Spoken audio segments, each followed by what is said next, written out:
Boa noite. Nossa alegria de tê-lo aqui no nosso último webinário, que é o webinário de atualização em ergonomia, coincidindo com o lançamento do livro Ergonomia 4.0. Então, eu agradeço a você pela presença, ao longo desses dias, mais de 200 pessoas. E agora, nesse último seminário, nós vamos falar a respeito do PGR e a questão da revisão da NR17. E nós vamos mostrar o plano da palestra daqui a pouco, mas antes o Denis vai dar algumas coordenadas para você. Vamos lá, Denis. Bom, gostaria de agradecer mais uma vez a presença de todos que estão chegando agora. Foi ótimo apresentar essa série de webinários. Espero que tenham gostado. E falar que na semana que vem nós já colocaremos todos esses replays na nossa página da internet, que é ergoltda.com.br.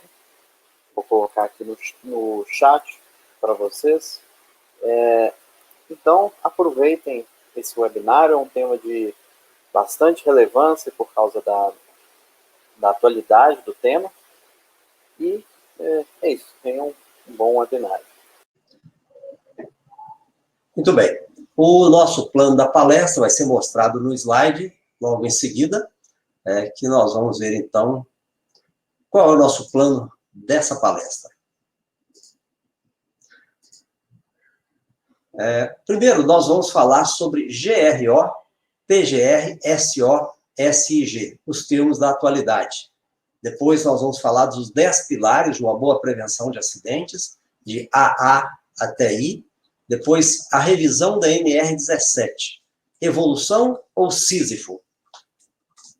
Em quarto lugar, os 10 pilares de um SIG-Ergo.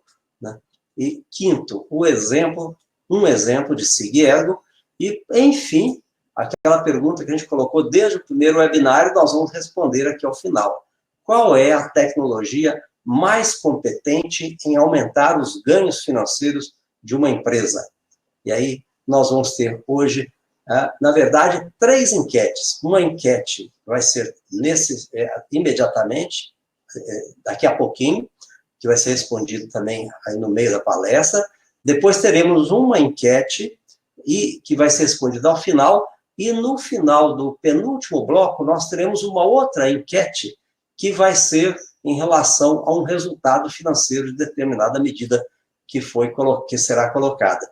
Então, prepare-se para ir para 3 enquetes ao longo do nosso seminário.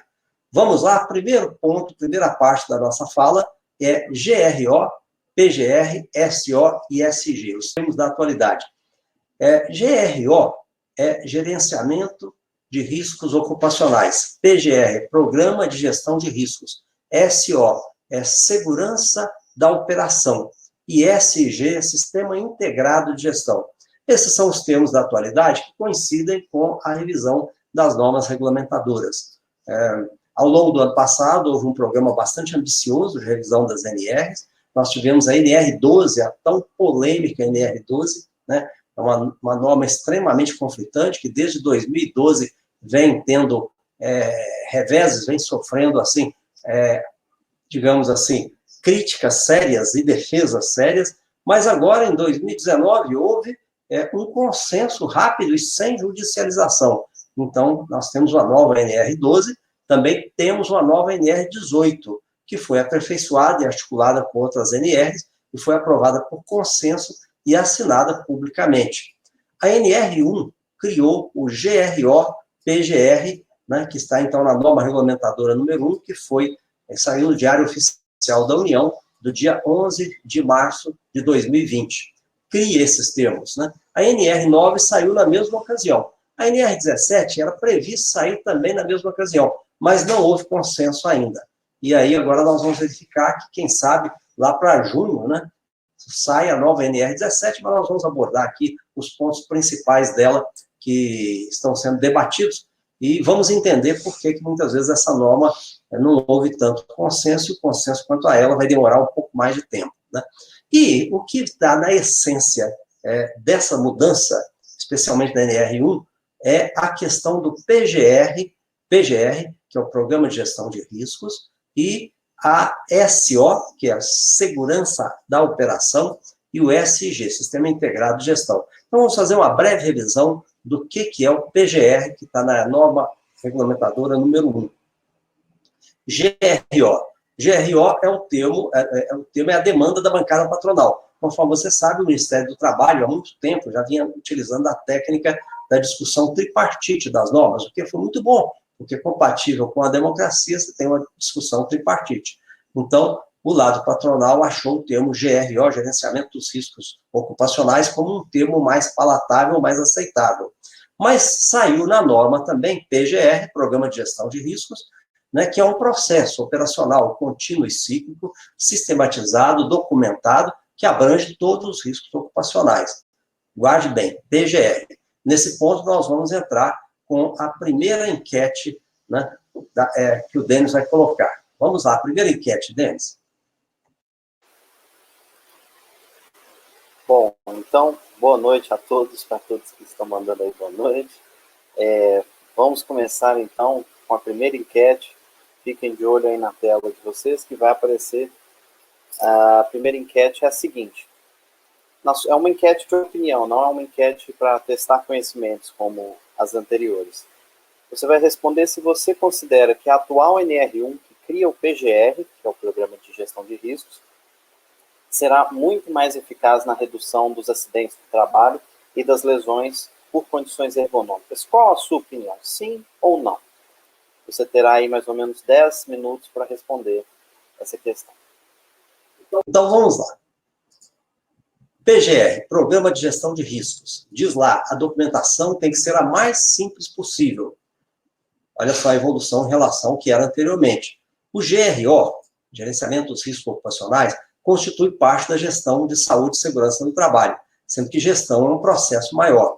Observe o detalhe, não especifica quem pode fazer, seria exclusivamente engenheiro de segurança. Coloca, por exemplo, se for um PGR de uma construção civil, de uma edificação, o engenheiro civil pode fazer tranquilamente, tá? E nem diz como tem que ser feito. Esse é um ponto importantíssimo, de uma mudança grande, bem explícita na norma regulamentadora, que é exatamente, visa o seguinte, você tem confiança no seu método, utilize o seu método. Então, acaba com a noção de exclusividade de métodos. E isso vale para tudo, inclusive para a ergonomia, né? Mas tem que mostrar resultados.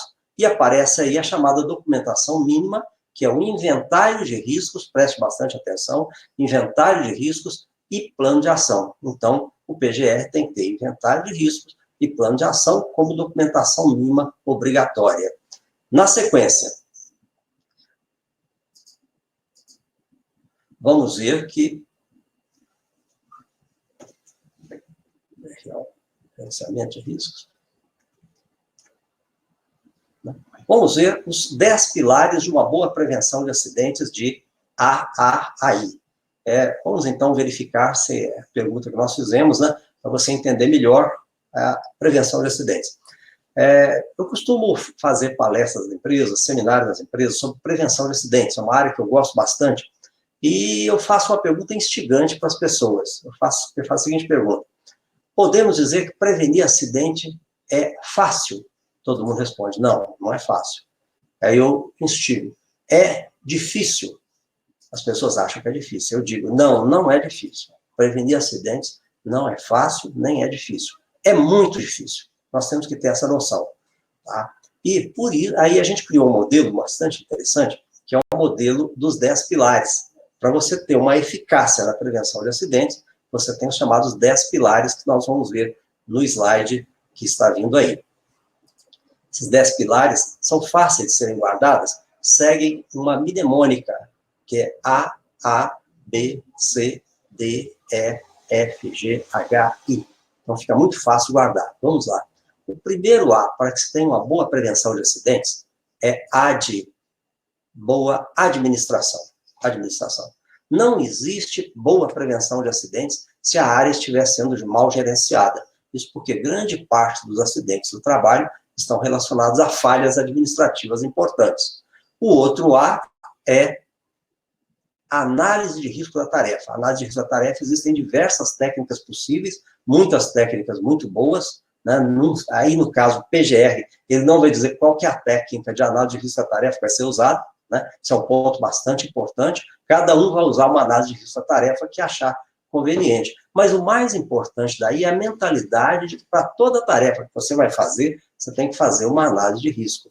Especialmente se aplica a chamada tarefas novas, tarefas de alto potencial, né? Tarefas em condições especiais, fazer uma análise de risco da tarefa.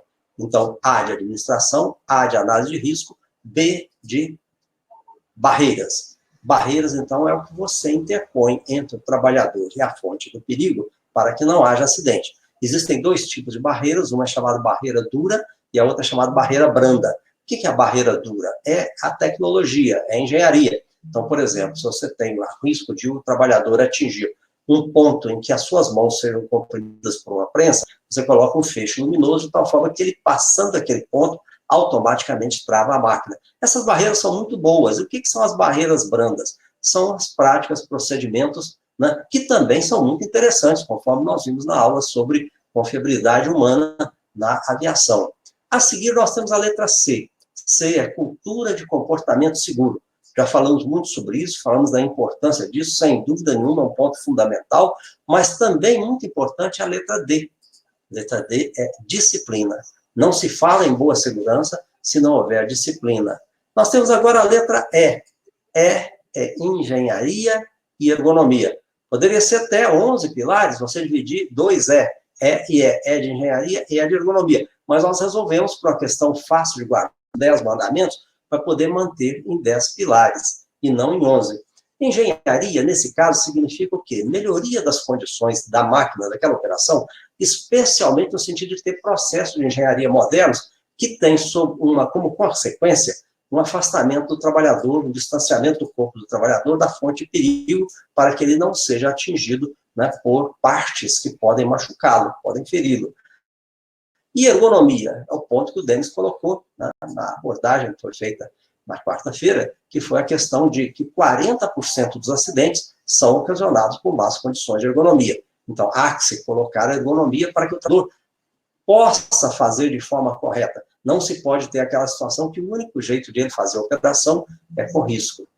Depois nós temos letra F, fiscalização. Há que se acompanhar, tem-se que acompanhar o dia a dia das áreas no sentido de obter, né, a informação, né, de como está a degradação das máquinas, como que está andando, né, o processo normal, que muitas vezes resulta em que uma máquina que esteja funcionando bem hoje, muitas vezes não esteja amanhã e se faça a correção. A letra G é gestão dos perigos. Gestão dos perigos. A gestão dos perigos significa basicamente que toda empresa tem perigos. Né, numa comparação importante que o pessoal de segurança gosta de fazer, né, é o tigre e a jaula. Né? O tigre é um perigo, mas se ele estiver na jaula, ele não se torna um risco. A gestão dos perigos tem alguns pontos importantes que eu gostaria de destacar, que é exatamente que coincide com o PGR que está sendo proposto na NR1. Então, parte-se de uma planilha de riscos e perigos com acompanhamento permanente e com a existência de planos de ação para os riscos substanciais e intoleráveis, de forma a se constituírem barreiras adequadas. Esses planos de ação são seguidos e acompanhados, com acompanhamento trimestral pela diretoria daquele site. Isso é um ponto assim que as pessoas, os gerentes, muitas vezes, os diretores, muitas vezes não entendem, mas que é inerente à função dele de diretor, de gerente operacional, acompanhar, fazer esse acompanhamento dos perigos. E a gente sugere, né, uma reunião trimestral do corpo gerencial, com a participação da segurança, com a participação da equipe necessária, dos engenheiros, e que haja essa reunião fora da empresa, sem acesso ao celular, para a gente discutir como que está indo a gestão dos perigos. Na prática, é uma reunião que eu denomino fácil de guardar, né? É reunião para ver se estão dentro das jaulas. Isso é fundamental, né, de ser feito, né, com estabelecimento de metas sobre o processo e não sobre os resultados, para a gente saber se os planos de ação que foram ali consensados estão sendo cumpridos. E por que nessa apresentação dos 10 pilares, eu estou destacando bastante essa questão da gestão dos perigos, da letra G? É porque ela é exatamente o PGR que está sendo sugerido aí na NR1. Essa é a letra G. A letra H é hierarquia. Existe uma imagem à la Salvador Dalí, né, meio surrealista, que diz o seguinte, né? A base da pirâmide é o seu ápice. Então, se a alta gerência da empresa não estiver comprometida com segurança, os resultados não irão acontecer. É fundamental para um bom processo de segurança no trabalho que a alta gerência encampe como comprometimento as ações a respeito disso. Mas entra a letra I. A letra I é interdependência. Isso só não basta. É necessário que também o pessoal de nível operacional, o supervisor de primeira linha, também pratiquem as ações de segurança numa relação de interdependência, de tal forma que agora você passa da segurança prescrita, da segurança hierarquizada, da segurança da engenharia, da segurança das normas, também para a segurança ativa, que vê sutilezas das operações no cotidiano. Então, esses pilares são extraordinariamente importantes. Eu escrevi sobre isso em 2006, né? Faz parte de um livro que eu escrevi sobre cultura do comportamento seguro, né? As 70 lições para o supervisor de primeira linha, e é muito lembrado, e a gente sempre gosta de lembrar. É mnemônico, é fácil guardar, e é extremamente importante.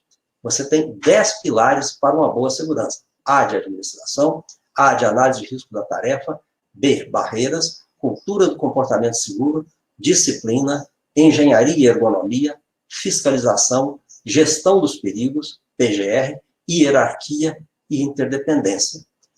Agora está na hora da gente ver o resultado da primeira enquete. Vamos lá, Denis. Vamos então ver o resultado da enquete. Ficou mais ou menos dividida a nossa audiência. 62% das pessoas que nos assistem consideram que a atual NR1, que cria o PGR, será muito mais eficaz na redução dos acidentes de trabalho e das lesões por más condições econômicas, enquanto que 37% acreditam que não. Olha, eu entenderia, é difícil a gente equilibrar diante desse cenário, porque realmente, Denis, a maioria acredita que vai melhorar. Você me perguntar o seguinte, eu acredito que vai melhorar? Acredito. Só a gente não pode imaginar que o PGR é a solução para tudo. Na verdade, ela é um item dos mais importantes, mas os outros 9 itens... E eu diria para você, que acha que os que responderam que não, os 37% acham que não, que existe uma certa dose de desconfiança, porque, infelizmente, praticar a gestão de perigos, né, para que eles não se tornem riscos, é alguma coisa que não é muito frequente nas empresas, mas é fundamental. Mas a ideia é boa, sem dúvida nenhuma, mas lembrar que ela é um dos 10 pilares, né, embora seja um dos mais importantes. Vamos seguir? Vamos seguir. O nosso próximo ponto é a revisão da NR17, né? Evolução ou Sísifo? Isso é uma provocação. Será que a discussão que está havendo em torno da NR17 está realmente representando uma evolução? Ou está sendo como Sísifo? Sísifo, na mitologia grega, é aquele indivíduo que, durante o dia, fazia o trabalho difícil de levar uma pedra para o alto de um monte, né? Mas de noite, na hora que ele ia descer, que ele ia dormir, a pedra rolava de volta. No dia seguinte, ele forçava, e no dia seguinte, e à noite seguinte, voltava. Parece que nós temos evoluções, mas temos ainda alguns pontos bastante críticos, até mesmo que a coisa vai e volta conforme nós vamos ver na nossa análise. Então, vamos verificar alguns pontos positivos que nós estamos tendo na NR17, né, na discussão. Primeiro é a distinção de questões simples e questões complexas, um ponto muito bom, né, e que vai mostrar que para questões simples, conforme a gente caracterizou ontem, as melhorias de baixo investimento, não há necessidade de análise ergonômica. Você não tem que complicar o que é simples. Assim como naquelas soluções conhecidas, de uma máquina que já tem uma determinada solução, é só fazer, né, a replicação daquela solução para outra máquina. Acréscimo de situações de risco de acidentes ligados a más condições de ergonomia. Ô, Denis, parece que o pessoal que está fazendo isso leu o nosso livro, né? Um novo olhar na prevenção de acidentes, que a gente fala que 40% dos acidentes são devidos a más condições de ergonomia. Então, acrescentando na NR17 essa questão. Acréscimo de fonte de informações sobre exigências ergonômicas obtidas nos exames de revisão médica. De novo, outro ponto importante, que a gente insiste que o senso de ergonomia durante a revisão médica perguntando para o trabalhador, você tem na sua atividade alguma situação que lhe cause desconforto, dificuldade, fadiga, dolorimento, dor ou risco de acidente, e trazendo essa informação, compilando essa informação e levando para a linha de frente para poder corrigir, como um ponto importante a ser conseguido, tá? Inclusão de pausas quando houver sobrecarga, não apenas física, mas também cognitiva ou mental, embora não definidas quanto à sua duração, em local adequado, não necessariamente ocupadas com ginástica laboral ou outras medidas. Também é um ponto positivo.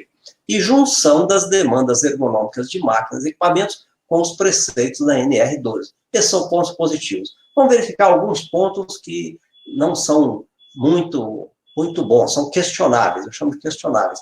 Dispensa de qualquer análise ergonômica em empresas de pequeno porte, riscos 1 e 2, certamente aqui estaria indicada a análise preliminar, centrada em questões bem evidentes.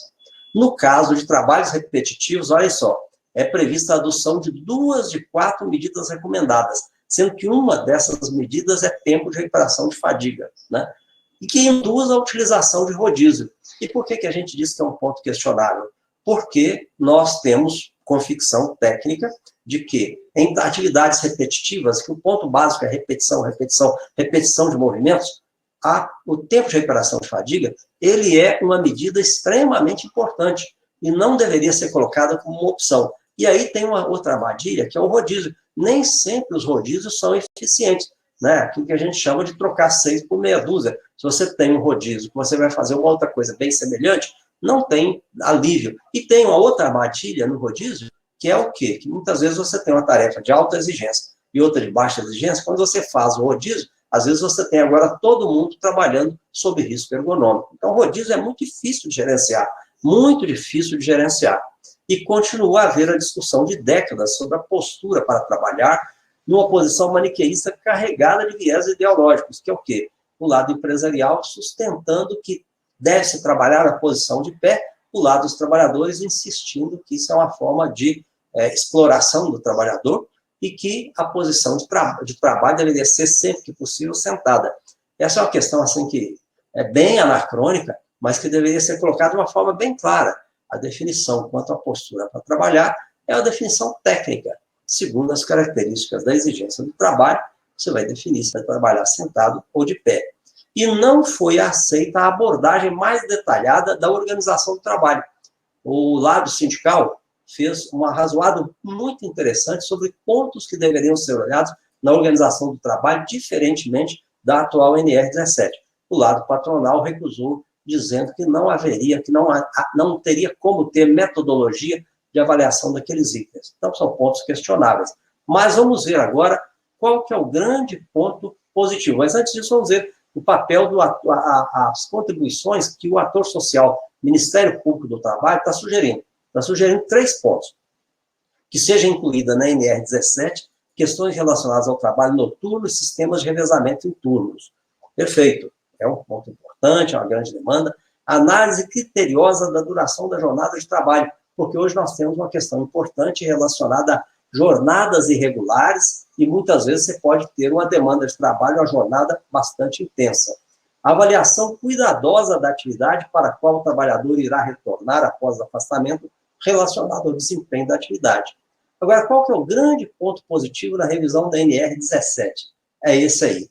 Maior ponto positivo, a clara indicação da necessidade do desenvolvimento de planos de ação específicos para as questões ergonômicas nos termos do recém-lançado GRO-PGR. Ou seja, nós, da ergonomia, precisamos passar a trabalhar segundo o PGR. Isso aí que vai caracterizar uma boa atuação ergonômica daqui para frente. Então, agora nós vamos para a parte seguinte, né, da nossa videopalestra, que é como estruturar um Sistema Integrado de Gestão, SIG, visando a segurança. Nós, então, denominamos SIG-Ergo.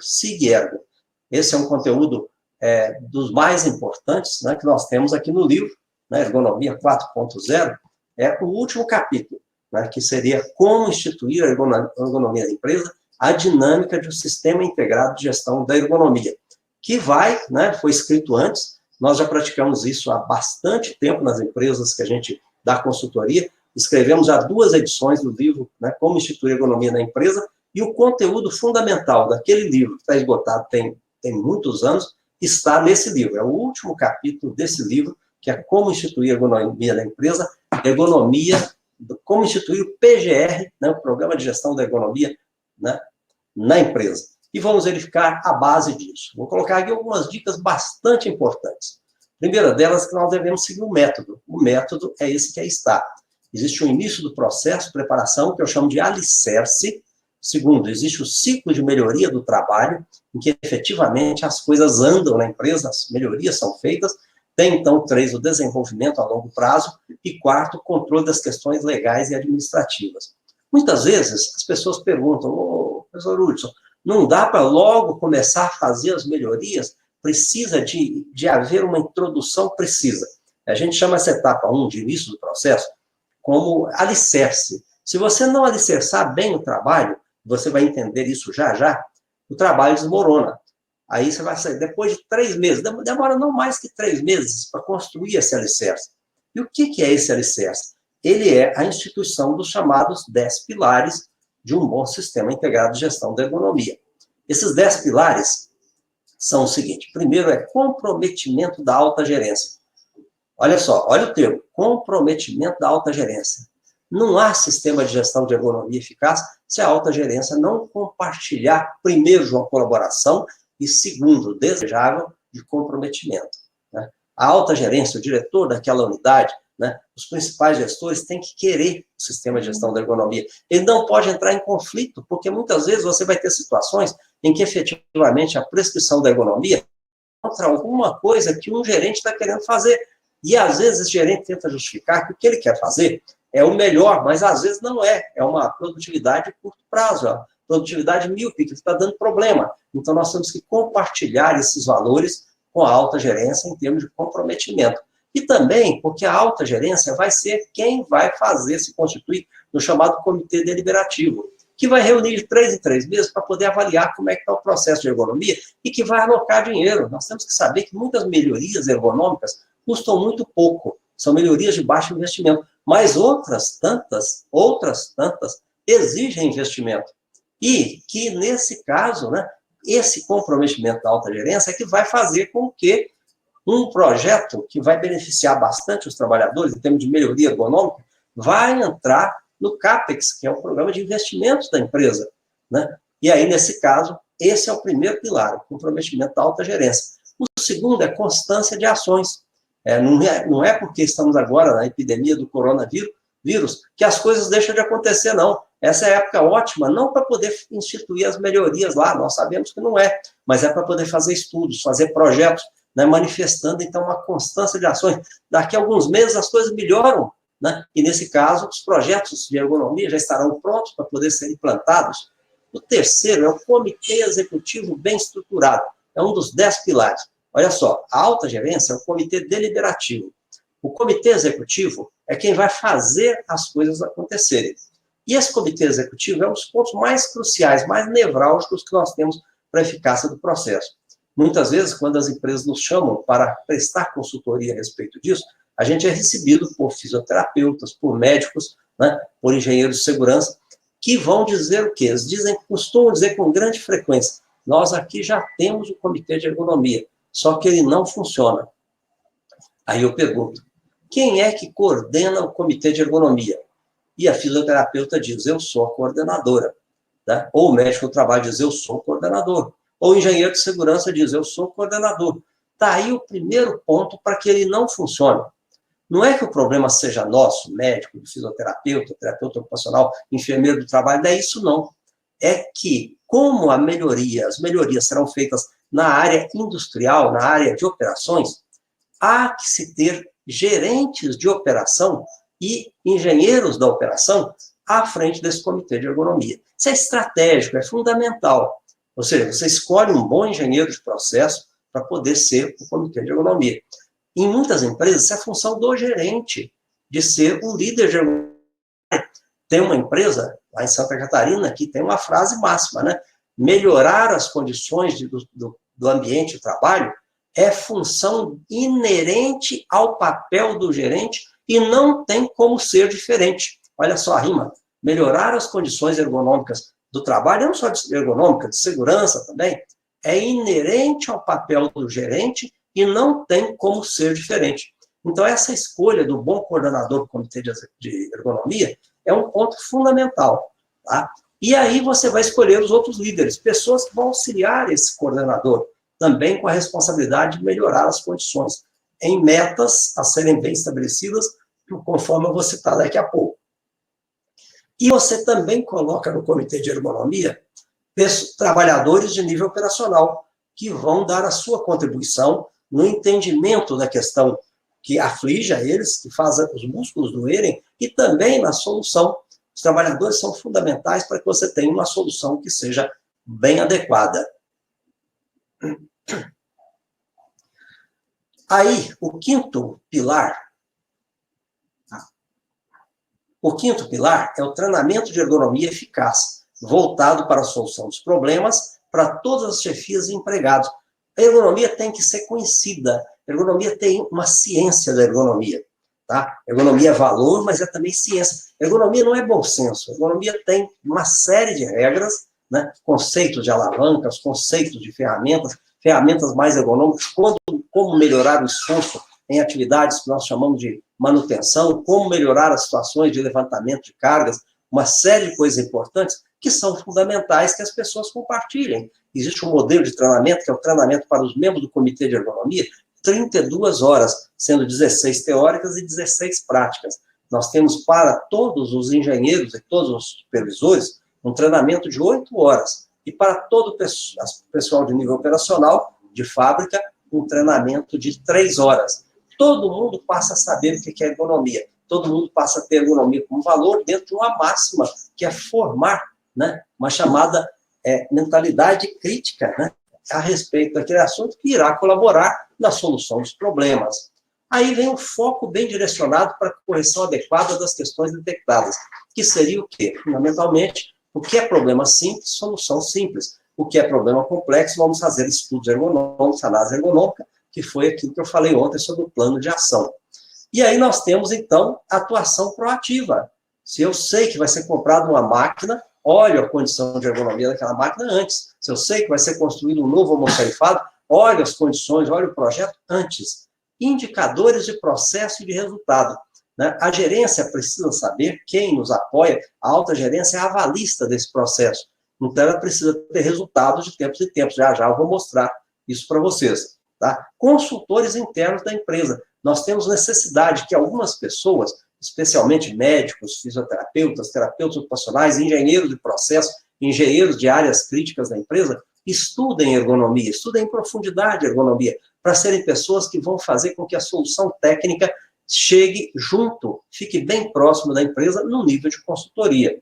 E, por último, pessoa interna responsável pelo processo. Nesse caso, é ótimo, né, que seja exatamente o fisioterapeuta, o médico do trabalho, o engenheiro de segurança, o bom técnico de segurança de alto nível, o enfermeiro do trabalho. Nós, do SESMIT, fazemos muito bem esse último item aí, que é a pessoa interna responsável pelo processo. Então, essa é a estrutura, é assim que deve ser criado o chamado, né, Sistema Integrado de Gestão da Segurança Ergonômica.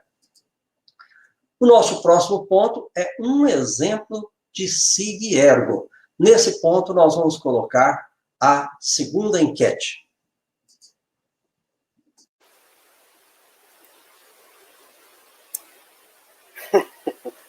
Acabou que não. Bom, a segunda enquete, pessoal, vai aparecer aí para vocês agora. Mas antes de aparecer a segunda enquete, eu gostaria de colocar aqui também, eu vou compartilhar um arquivo, que é o nosso informativo. O informativo Ergo, ele é um informativo bimestral, que possui 6 a 8 páginas, e que nós discorremos sobre algum assunto, de forma um pouco mais aprofundada. Nós publicamos ele todo bimestre no nosso site. Vou colocar aqui para vocês baixarem e depois lerem com calma, porque muita coisa que a gente falou agora a respeito de Sistema Integrado de Gestão, GRO e assim por diante, está nesse PDF que vocês podem baixar. E entrem também no nosso site para poder assinar a nossa lista e receber sempre o nosso informativo e os nossos outros materiais. Então, vamos publicar aqui a primeira enquete, a segunda enquete, que é a seguinte. Das diversas técnicas de aumento da produtividade e de ganhos financeiros em ambientes industriais, a mais eficiente é: primeira opção, Just in Time. Segunda, Lean Manufacturing. Terceira, Tecnologias 4.0. E quarta opção, nenhuma dessas. Responda essa enquete em mais ou menos 10 minutos e ao final nós vamos verificar qual que é a resposta correta. Muito bem. Vamos então passar para você um exemplo de PGR, né, relacionado à ergonomia, Sistema Integrado de Gestão relacionado à ergonomia. Essa logomarca que você vê aí é uma logomarca muito interessante, que vai mostrar um trabalhador com um belo sorriso, né, um trabalhador de capacete, um belo sorriso, de orelha a orelha, como eu costumo dizer, e uma série de pessoas trabalhando de forma integrada, visando ao sucesso, que seria basicamente a questão ergonômica, né? E aí nós vamos mostrar para vocês o SIG-Ergo, resultados de 3 anos de uma empresa metalúrgica, de cerca de 1.500 empregados, sendo 950 horistas. Vejamos, aí começou esse processo em novembro de 2015. Então, nesse caso, né, começou 3 meses, o primeiro ano de atuação foi em 2016. Na verdade, foi preparado tudo, aí começou a ter melhorias mesmo, 2016, 2017, 2018 e 2019. 2018, 2017, 2018, 2019, 2016, 17 e 18. Então, você vai ver a apuração de 3 anos, né? E começa com o chamado panorama ergonômico. O que vem a ser o panorama ergonômico? Mas antes disso, vamos ver a estruturação do Sistema Integrado de Gestão. O Sistema Integrado de Gestão é ligado ao diretor de operações da unidade, tá? Que constitui, então, o Comitê Deliberativo. O Comitê Deliberativo é o gestor, a área de segurança e a área de medicina. Quem é o monitor interno desse processo é o enfermeiro do trabalho, é ele que é a pessoa interna responsável pelo processo, né? A área de segurança totalmente envolvida, né? Assim como a medicina. Os gestores também, são 7, 8 áreas, 8 lideranças que nós colocamos, e é inerente, não é aquela empresa que eu falei, não, mas essa empresa também pratica isso. A melhoria da condição ergonômica é inerente ao papel do gerente e não tem como ser diferente, tá? E aí, então, existe o Comitê Local de Ergonomia, que é um dos gerentes que faz esse papel, né? Os gestores como responsáveis pelas melhorias ergonômicas, e foi feito um mapeamento ergonômico balizador para as ações em abril de 2016, né? Eu vou mostrar. E em função desse panorama ergonômico, a gente chama de panorama ergonômico, foi feito um objetivo de 20% de redução dos problemas apontados a cada ano, com um objetivo de longo prazo, que é 0 de risco ergonômico em 2022. Olha a lógica. 2016, 17, 18, 19 e 20, né? 2022 não é para ter nenhum problema ergonômico mais, tá? Muito bem, vamos ver o panorama ergonômico. O panorama ergonômico é a base do nosso trabalho. É aquilo que dá para a gerência a noção de que tudo com uma certeza de uns 90%, 95% está sendo olhado. E olha só que são 7 setores, né?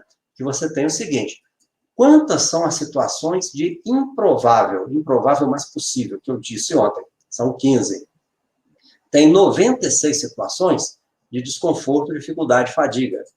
Tem 118 situações de risco ergonômico, substancial, segundo a DS 8800. Tem 57 situações de risco de acidente, em que o jeito de trabalhar, o único jeito de trabalhar, favorece a ocorrência de acidentes. E tem 18 situações de alto risco. Tá? Então, tem um total aí dessas situações, né? E agora, então, cada área tem bem definidas quais são as atividades que estão aí colocadas. Cada gerente agora passou a ter, desde essa ocasião, a responsabilidade de resolver 20% a cada ano. Como nós temos 3 anos, o último acompanhamento foi em abril do ano passado, abril do ano passado, né, de 2019. Vamos ver o resultado. Aí, a cada ano, existe o chamado PDCA da ergonomia, que é o quê? ciclo de melhoria do trabalho. O Comitê Executivo de Ergonomia faz junto com as chefias. É definido, então, a cada ano, as metas que serão vistas aquele ano. São feitas no item 2 as pequenas melhorias, no item 3 o estudo da adequação e da solução conhecida, o estudo ergonômico. 4, definição das soluções. 5, planos de ação. Planos de ação. Então, estudo ergonômico, vamos fazer, então, o 5W, o H, o HM, o que fazer, por que fazer, né? Quando vai, quem é o responsável, quando será feito, né? Como será feito, how much, quanto vai custar, isso no plano de ação e no sistema integrado de gestão da empresa. Isso é tudo em computador, mas assim, isso é feito, não é por causa da ergonomia, nem da segurança, para todas as ações que os gerentes fazem, eles fazem isso no sistema integrado. Então, vamos colocar a ergonomia também para poder ser feito dentro do sistema integrado de gestão. É o ponto mais alto, o sistema integrado de gestão, visando a segurança da operação, segurança operacional. Aí, no item 6, são implementadas as melhorias. No item 7, é feita a documentação dos projetos. No 8, acompanhamento e avaliação dos resultados. Cada um desses projetos é acompanhado para ver se foi eficaz na redução dos problemas. E no item, aí, então, o ciclo PDCA gira a cada ano, a cada 20% a cada ano, responsabilidade de cada gerente. E não tem como ser diferente. Vamos ver o resultado em 3 anos. Aí nós temos a área A, que já está um pouco abaixo, está com 52%, né? Já a área B, 56%, teria que chegar a 60%. A área C está com 65%. A área D está com 61%. A área E está com 50 e poucos por cento, né? E a área F já cumpriu todo, já resolveu todos os seus problemas. Esse é um indicador de resultado, importante. Outro indicador de processo, observe bem, está no quadro à esquerda, né, inferior à esquerda, é a participação dos representantes nas reuniões mensais. Não está muito bem. Você observa, por exemplo, que uma área IA está com, não estou enxergando direito, 60 e pouco, 80 aí? 83%. Mas tem umas outras áreas aí que não estão tão boas. Mas um outro aspecto importante é o chamado status geral, né, dos anos, em que a gente vai observar que, no geral, houve 28% de questões novas que não estavam no primeiro panorama e que também foram resolvidas. Isso é natural. O primeiro panorama ergonômico ele não é perfeito, não. Ele tem algumas falhas. E aí, ao longo dos anos, a gente vai incorporando algumas outras coisas, vai modificando o panorama ergonômico. Então, já foram feitas melhorias 60%, ok? Mas já foi feito um outro contingente de coisas novas que não foram detectadas inicialmente e que hoje são 28%. Vamos ver alguns resultados dessa empresa. Tudo tem que ter um medidor de indicador de resultado, claro. Nós vamos ver aí o absenteísmo médico por CIDM, né? Que CIDM é classificação internacional de doenças de transtornos musculoesqueléticos. Vamos ver remanejados, afastados da Previdência Social, processos de reparação pelo dano e senso de ergonomia. Vejamos. Primeiro aqui, afastados do INSS. Você observa que em 2016 não tinha esse controle. Em 2017 foram 9 casos novos. Em 2018 foram 3 casos novos. Todo afastado do INSS, nós sabemos que vai impactar no FAP da empresa, claro, tá? Então, 9 casos, além de uma série de limitações, que é a estabilidade por 1 ano, que nós conhecemos bem, tá? 9 casos em 2017, em 2018, 3 casos. Agora nós vamos apurar, assim que for possível, que acabar o coronavírus, nós vamos apurar o que aconteceu em 2019. Estava prevista essa apuração agora, essa semana, né? Mas, evidentemente, as viagens foram todas adiadas, né? Então, aí uma mudança importante, é um grande indicador de resultado o número de pessoas afastadas da Previdência Social, que tem que ir reduzindo. Vamos ver o próximo indicador aí, Denis. Absenteísmo médico, porcentagem de tempo perdido por motivos ergonômicos. E aí nós vamos verificar dias perdidos por causas ergonômicas. Observem bem, em 2016 o total foi 1.256 dias de afastamento. Em 2017, 615, em 2018 foi 460, aí nós temos o efetivo nesses anos, e a porcentagem de tempo perdido, que vai caindo de 0,37 para 0,20, 0,13, mas nós já temos o 4º ano. Vamos verificar o resultado desse 4º ano. Próximo slide. Então, seria porcentagem de tempo perdido, né, e dias perdidos. 1.256, 615, 460, 317. Isso na porcentagem, vamos verificar, né? A porcentagem aparece no próximo slide. Era 0,37, né? Porcentagem de tempo perdido é o seguinte: qual que é o número de dias perdidos por motivos ergonômicos em relação a 100? Né? De cada 100 dias possíveis de trabalho, né, perdia-se 0,37.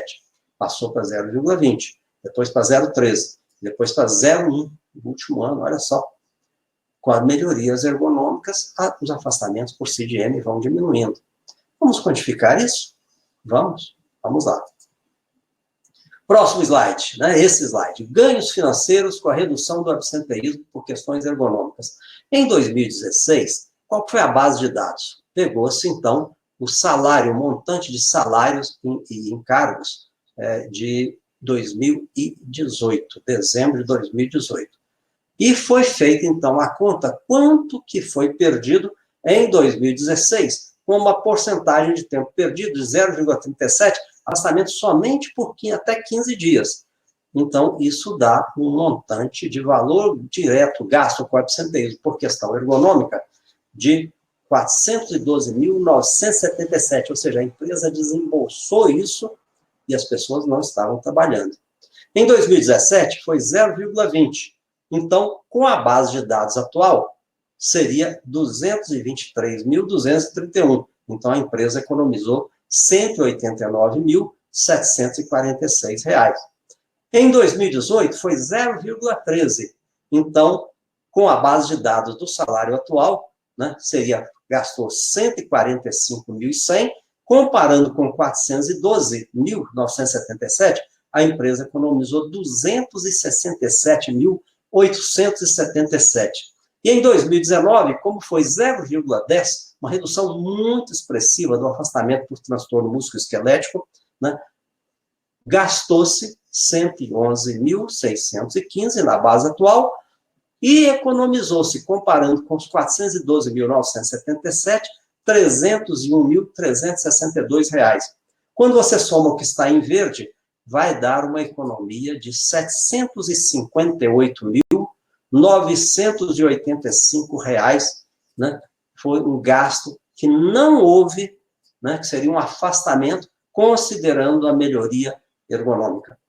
Quando isso foi apresentado na reunião, esses números, na reunião de avaliação do processo, o diretor da unidade fez um comentário e que nós vamos colocar para você agora quais das duas alternativas que ele falou.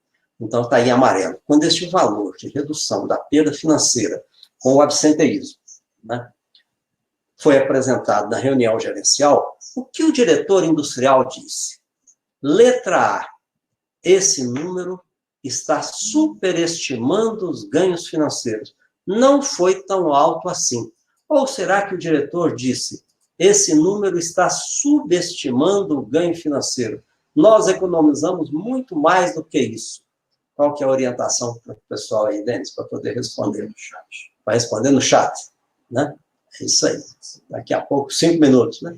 Hein? 10 segundos? 10 segundos para você responder. Já tem a resposta? O pessoal está respondendo, né? É isso aí. É claro, o que foi que o diretor disse, gente? Esse número que vocês estão apresentando, 758.985, está subestimando o ganho financeiro. Nós economizamos muito mais do que isso, muito mais do que isso. Aí eu estou vendo aqui agora um monte de gente concorda com isso, que foi letra B, né? É impressionante. Nós vamos verificar que o ganho financeiro é muito mais do que isso. Isso aí é só salário que não foi pago. Mas você tem substituição para poder cumprir o programa de produção, porque a pessoa não veio. Você tem uma série de outras despesas relacionadas a isso, tá? Então, vamos ver daqui a pouco. Vamos ver nessa mesma empresa a questão das ações trabalhistas, pareceres favoráveis à perícia. Quando o processo começou, nós tínhamos aí, né, um certo número de porcentagem de nexo. Né? Em 2016, 36% das perícias realizadas eram sem nexo. Aí na outra coluna, Denis, na 2016, e 64% era conexo ou com causa. Em 2017, já houve uma mudança, agora em 2019, 54% das perícias eram sem nexo e 46% com nexo. Observe a mudança assim extraordinária, 64% para 46% com nexo. Agora o perito vai lá no processo de reparação pelo dano e já encontra uma outra realidade, encontra uma realidade que ele não tem como dar nexo, tá? Agora, cada processo desse, para você saber, né, cada processo que você reverte é um valor, né, de verba contingenciada a menos de R$500 mil. Não é que se paga de imediato, não. Entrou um processo, a área jurídica já contingencia no orçamento da empresa R$500 mil. Então, olhem só os ganhos financeiros importantes que estão acontecendo aí. Vamos ver de uma outra empresa, agora é de uma outra empresa, esse mesmo critério interessante, dessa mesma empresa, o senso de ergonomia, que é quando você pergunta para o trabalhador, na revisão periódica, se ele tem algum fator de desconforto, dificuldade, fadiga, dolorimento ou dor. Olha só, 2017, 862 trabalhadores passaram pela revisão periódica, 152 estavam com queixa, 18%. Com as melhorias ergonômicas, foram 946 trabalhadores e apenas 39 tiveram queixas, ou seja, 4%. Esse é um fator que a gente diria o seguinte, não tem como dizer, a não ser um ganho intangível, extraordinário do trabalhador, né, com a empresa, do trabalhador com a empresa. Vamos seguir?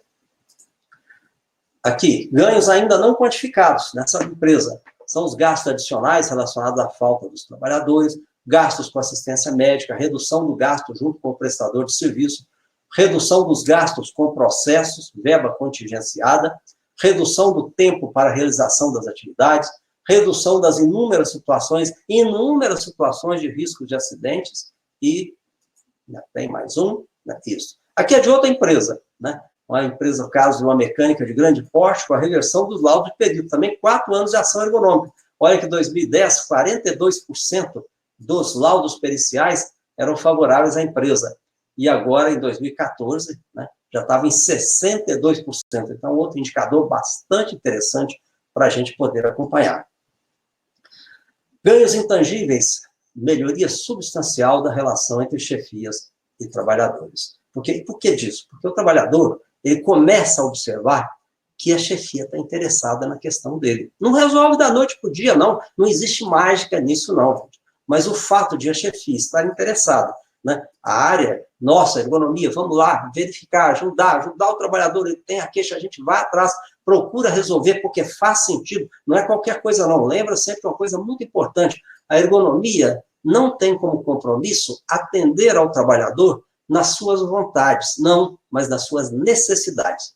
Deixa eu repetir essa frase, porque ela é muito importante. A ergonomia não tem como objetivo atender ao trabalhador nas suas vontades, mas sim nas suas necessidades. Então, um trabalhador que está trabalhando em condição inadequada, quando você chega, a chefia chega, o pessoal da ergonomia chega para poder resolver o problema dele, a atitude do trabalhador muda. É um ganho intangível extraordinário que você tem nesse processo. Vamos ver mais, Denis? Muito bem, vamos agora para, enfim, né? Qual é a tecnologia mais competente em aumentar o ganho financeiro de uma empresa? Nós falamos aí nas alternativas, nós colocamos, foi o quê? Just in time, foi, vamos lá, benchmarking, tecnologias, Lean Manufacturing, né? Lean Manufacturing, primeiro foi Just in Time, olha, Just in Time, só quantos por cento, Denis? Apura aí para nós. Fala aí, me ajuda aí, Denis. Vamos encerrar a enquete, então. Just in Time, 5%, Lean Manufacturing, 20%, Tecnologias 4.0, 49%. E nenhuma dessas, 24%. Você tem que pensar esses 24%, né? Que responderam nenhuma dessas. Olha, gente, não há nenhuma dessas tecnologias que melhore tanto o ganho financeiro da empresa e a produtividade da empresa como uma tecnologia que começa com a letra E. É de ergonomia. E é isso que nós vamos mostrar para você nesse bloco final, com base em alguma pesquisa internacional sobre o assunto. Então, você tem que entender que a ergonomia é bem mais do que essas outras todas que foram faladas aí, em termos de ganhos financeiros, né? A ergonomia, ela tem alguns argumentos importantes para poder melhorar a produtividade. Primeiro, é o aumento da produtividade decorrente da própria solução ergonômica. Quando você melhora a condição de trabalho, o trabalhador produz mais. Nós vamos mostrar isso daqui a pouquinho, né? Segundo, é a redução de perdas. Tem uma série de perdas, como esse absenteísmo que eu mostrei, né? Uma série de perdas, enormidade, que são reduzidas com a ergonomia. Terceiro, a redução de passivos.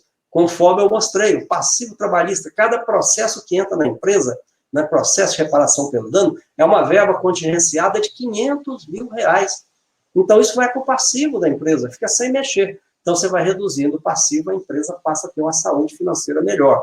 E o quarto são ganhos financeiros com novas tecnologias de maior produtividade, alavancadas pela necessidade de melhoria ergonômica. Nessa hora, é uma modernização da empresa. A empresa moderniza, passa a ter uma tecnologia de muito melhor produtividade, que foi alavancada pela ergonomia. A empresa sabia que tinha que fazer isso, só que não vinha fazendo. Agora, com a questão ergonômica, ela faz. E ela ganha muito dinheiro com a nova produtividade e resolve o problema de ergonomia. Esta é uma foto de uma visita ao estado de Washington, nos Estados Unidos, né, isso foi em 2017, né, e essa pessoa que está aí no centro chama-se Richard Goggins, né, então eu de um lado, o Dennis do outro lado. Ele nos recebeu, é um indivíduo dos que mais entendem da questão de ganhos financeiros com ergonomia, passou um dia lá conosco, nos mostrando o resultado das pesquisas, e nós vamos colocar aqui para vocês alguns dos dados do Richard Goggins, estudando dezenas de artigos, centenas de artigos de programas de gestão da ergonomia, ganho financeiro. Vamos ver alguns deles, Denis.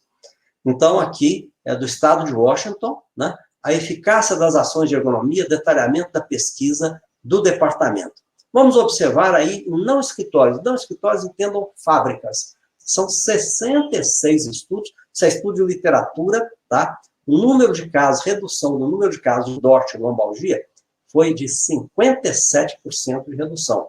Incidência de DORT e lombalgia, 24 estudos mostram 57. Dias perdidos, observem bem, o número de estudos mostra que são 44 estudos que mostram a redução de 72% nos dias perdidos. 9 estudos mostram a redução de 46% nos dias de restrição. O custo do seguro, que lá nos Estados Unidos é Workers' Compensation, tá? 42 estudos mostram que se a empresa praticar bem a ergonomia, ela reduz em 67% o custo que ela paga à Liberty Mutual Insurance Company, né, ou a outra seguradora. O custo por queixa tem 6 estudos que mostram a redução de 32%. O custo com salário, 2 estudos mostram 28%. Turnover, 9 estudos mostram a redução de 36%. Absenteísmo, 2 estudos mostram a redução de 79%, com um tempo de payback, ou seja, o tempo entre que você gastou para aquilo logo ser pago de apenas 2,3 meses, numa relação custo-benefício de 1 para 2,8. E critérios simples de produtividade. 6 estudos mostram 46% de aumento de produtividade, que seria a produtividade do trabalhador executando mais trabalho. Olha que coisa impressionante esse estudo. Esse é o estudo de fábricas. Vamos ver agora o estudo de escritórios. Número de casos de DORT e LER, né, são 5 estudos com redução de 61%, incidência de DORT e lombalgia 64%, dias perdidos, 4 estudos mostram redução de 88%, dias de restrição, esse não é significativo, que é apenas um estudo, custo do seguro, 3 estudos mostram a redução de 81%, paga-se menos a companhia seguradora, custo por queixa também é pouco significativo, custo de salário, ele foi erros, né? Seria quantos erros o indivíduo comete. 2 estudos mostrando que, numa melhor condição, os indivíduos cometem 32% menos de erros, né? Turnover, 2 estudos, 87% de redução. Absenteísmo, 3 estudos, 46% de redução. Tempo de payback nas melhorias de escritório, 4,8 meses apenas. E, né, 3 estudos falam sobre a relação custo-benefício, 1 para 1,78 dólares. E aumento de produtividade, 17%. Agora vamos ver serviços de saúde, a última coluna, tá? Hospitais. Então nós temos aí os estudos, incidência de Dort e Ler. Na medida que você aplica a ergonomia, 21 estudos mostram a redução de 61% na ocorrência de lombalgias, tá? De Dort e dos dias perdidos. Dias perdidos, 15 estudos mostram a redução de 74%. Dias de restrição, 8 estudos mostram a redução de 49%. Custo do seguro, 13 estudos mostram que à medida que a empresa pratica boa ergonomia, vai dar menos despesa para a companhia seguradora, que pode reduzir em até 70% que a empresa tem que pagar. Turnover, 8 estudos mostram a redução de 37%, absenteísmo é pouco, é um estudo só, e o tempo de payback em hospitais é 3,4 meses. Muito bem. Então, agora nós temos, né, o nosso último slide, né? Enfim, meus caros, né, pessoal da ergonomia, né, profissionais da ergonomia, qual é a tecnologia mais competente em aumentar os ganhos financeiros de uma empresa? É ergonomia. Você tem que saber disso. Então, nós encerramos, né, os nossos seminários, né, com essas duas frases. A ergonomia é disparado a tecnologia que mais contribui para a melhoria da qualidade de vida no trabalho. A ergonomia é a tecnologia que mais contribui para ganhos financeiros da empresa. Isso é válido para industrial, tá, gente? Essa última parte aí que eu estou falando. Especialmente para indústrias, tá? Acreditemos nisso e busquemos meios de demonstrar ao empresário essa segunda verdade. Tá? A primeira, ele mais ou menos sabe, ele não costuma não saber muito dessa segunda verdade. Nós vamos reforçar que Denis e eu, né, temos muito orgulho, né, desse livro. Esse livro está muito bom, né? São 760 páginas, Ergonomia 4.0, escrito com muito carinho, com muito cuidado, né? Uma revisão bem cuidadosa, e temos certeza que você irá ficar satisfeito. Vamos para as nossas perguntas, Denis?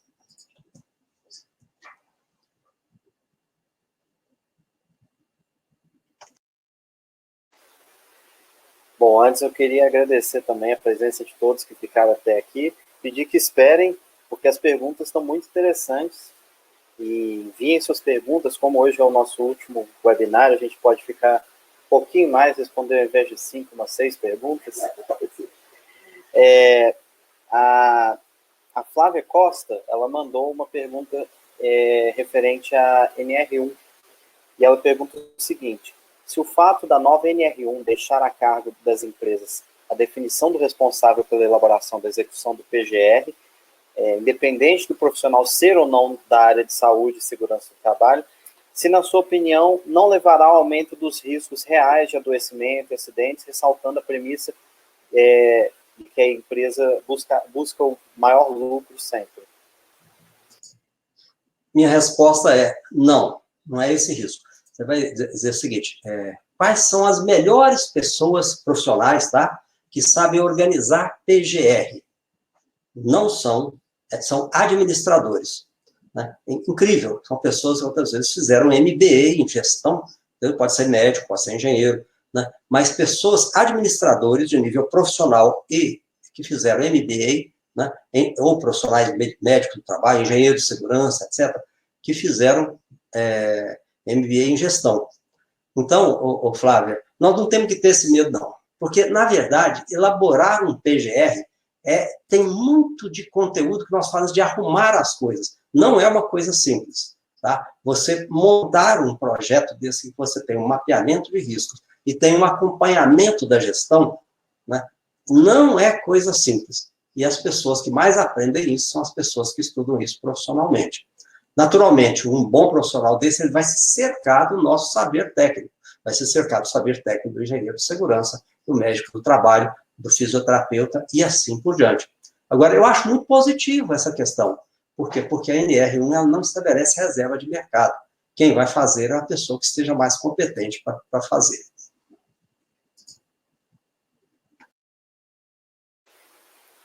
Bom, a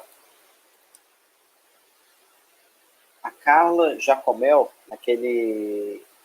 naquela parte relacionada ao cálculo do valor gasto com absenteísmo, ela pergunta quais são os fatores considerados para o cálculo do valor direto gasto com absenteísmo por questão ergonômica. E outra pessoa também perguntou como diferenciar se o afastamento é relacionado a uma questão dentro da empresa ou fora da empresa. É o seguinte, nessa empresa especificamente, você tem uma pessoa que entenda bem do processo lá, né? Nesse caso específico, o puxador do processo de ergonomia, o enfermeiro do trabalho. E o enfermeiro do trabalho, ele controla todo o absenteísmo. E existe uma relação de CIDs, Classificação Internacional de Doenças, que são passíveis de serem considerados como fator ergonômico. Aqui no livro nós temos essa relação. Mas ele tem que fazer esse papel, e assim, muito claro, né? Ou fulano de tal, você vai fazer uma análise dos casos, você que conhece bem a área, e verifica se deve ser, se tem chance de ser ou não do trabalho. Na dúvida, sim, você coloca na estatística, tá? Você só não vai colocar na estatística quando você perceber que é um trabalho que não está relacionado a esse adoecimento, tá? Ou um adoecimento que não está relacionado ao trabalho, ou um adoecimento que, embora o indivíduo tenha lá a situação de trabalho com a exigência, não coincide com o adoecimento. Mas na dúvida, sim. Mas existe uma relação, aí ele vai fazer essa verificação. Então, é o mesmo critério, né? É o critério da dúvida, sim. Na dúvida, é do trabalho.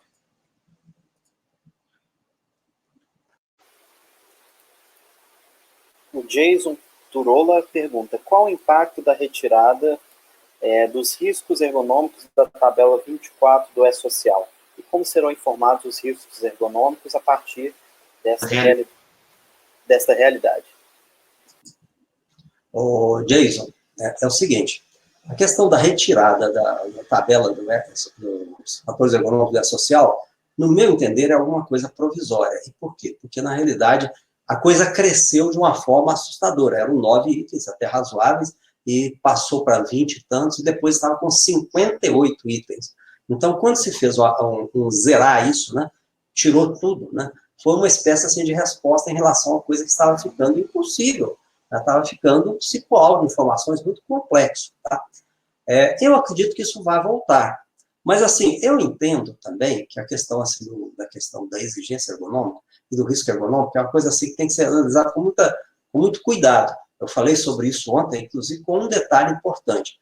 A verificação se há ou não risco ergonômico é uma tarefa que exige um saber técnico profundo e uma capacidade de percepção de sutilezas, inclusive pelos fatores que nós chamamos de organização do trabalho. E por quê? Porque você pode ter uma determinada situação em que não há risco ergonômico, mas conforme o caso, em determinadas situações, de hora extra, dobra de turno, ou então atraso de produção, passa a haver risco ergonômico. Tá? Ou o contrário. Então, é uma coisa que tem que ser considerada com muito cuidado. Apesar de que existe uma situação, nas 9 situações, você não tem dúvida que existe risco ergonômico. Por exemplo, carregar um peso, né, sozinho, um peso de 40 quilos. Ninguém tem dúvida quanto a isso, mesmo que seja com pouca frequência. Então, eu acredito que vai ser o seguinte, após zerar, vamos, em princípio, zerar, passar uma borracha, e vamos começar de novo com uma relação mínima, eu acredito que vai voltar.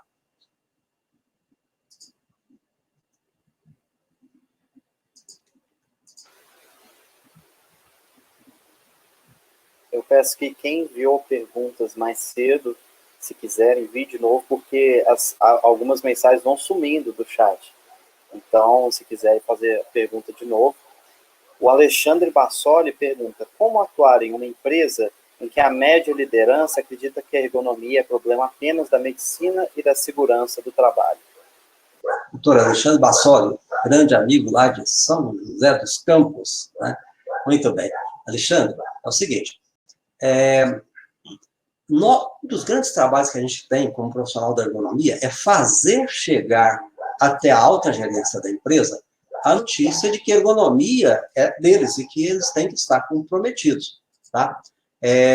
Por quê? Porque se a média gerência, né, não perceber esse comprometimento da alta gerência, vai ser muito complicado que, na dúvida entre produzir e olhar a questão ergonômica, que eles optem pela ergonomia.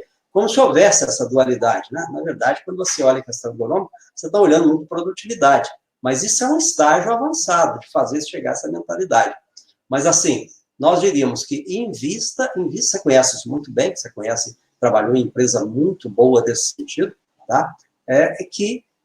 Invista, né, onde você estiver hoje, invista em convencer a alta gerência da necessidade que a ergonomia seja um compromisso delas. Aí vai ser muito mais fácil chegar até a média gerência. Inclusive, existe um documento que a gente coloca como declaração de princípios de atuação ergonômica, que é extremamente importante, é uma espécie de statement, né, que fica fixado para que a média gerência entenda o compromisso daquela empresa com a ergonomia. Mas é fazer chegar à alta gerência e fazer com que a alta gerência tenha esse compromisso. Daí para baixo fica mais fácil.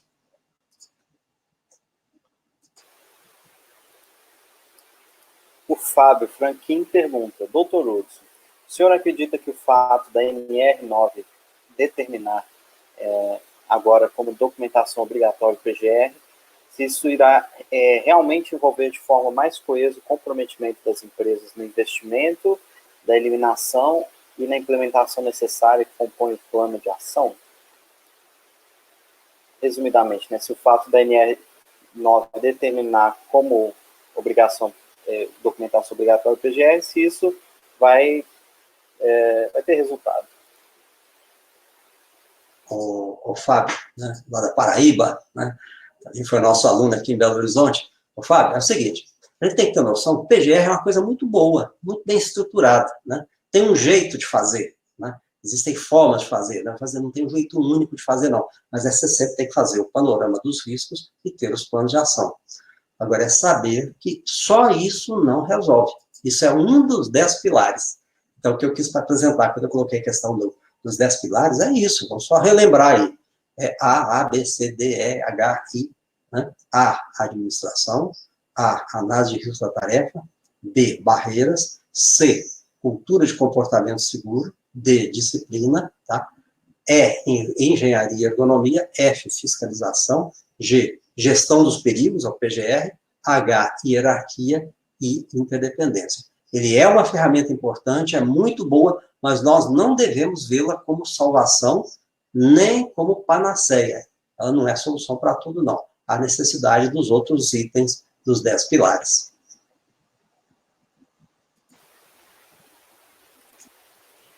O Wilson Albuquerque está afirmando que a ergonomia é a tecnologia que mais traz rentabilidade financeira em todos os setores, não somente na indústria. Ele está perguntando se você compartilha dessa opinião. O Wilson, é o seguinte, já foi feito um estudo sobre isso, é que as pessoas lá do Washington, né, o Richard Goggins, uma equipe muito boa, e eles verificaram o seguinte, quando você vai falar, por exemplo, de atividade de escritório, o ganho financeiro, ele não pode ser comparado com de indústria, não. Tá? Então, assim, é por isso que a gente afirma que é em indústria, né? Em ganho de escritório, em outras atividades, comércio, por exemplo, não é a ergonomia o principal fator, não.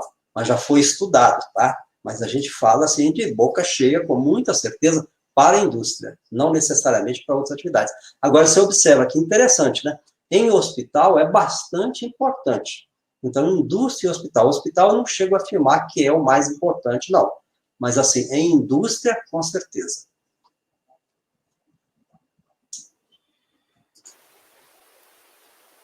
Bom, acho que acabaram as perguntas. Queria, então, agradecer a presença de todos e falar que esse replay e todos os outros replays vão estar na semana que vem no nosso site, que está aí no chat, na parte fixada, é www.ergoltda.com.br. E vocês também vão receber, nas próximas horas, um e-mail com o link de todos os replays. Queria agradecer a todos que fizeram elogios aí ao longo do webinário, ao longo de todos que estiveram conosco, né? Mas principalmente comigo, porque eu estou mais aqui olhando o chat.